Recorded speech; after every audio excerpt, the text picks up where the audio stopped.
What's going on, Diecast World? I hope you're all having a great Friday. So I noticed that my Biante vehicles have been the top viewed videos on my channel, but I haven't got any likes, and that would be nice. So if you're seeing this and you're not subscribed, please click that subscribe button.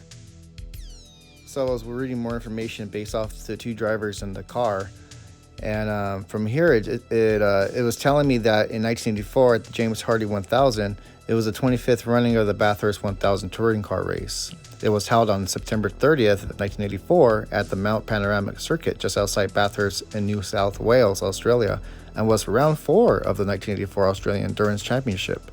This race was celebrated as the last of the Big Bangers in reference to the Group C touring cars which were competing at Bathurst for the last time. Very interesting. The race was won by Peter Brock and Larry Perkins driving a Holden VK Commodore for the Holden dealer team, the third consecutive victory for Brock, Perkins, and the HDT race team. It was the most dominant team performance for the HDT in the history of race, as the team claimed a first and second finish, with John Harvey and David Parsons backing up their team leaders by finishing second place. Very interesting.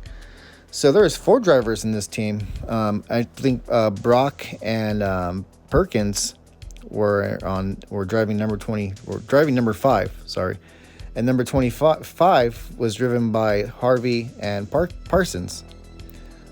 So here is an aerial footage of the car from my camera. So this 1984 Holden Commodore was packing a 5-liter Holden V8 with a twin carburetor for maximum horsepower at 405 brake horsepower.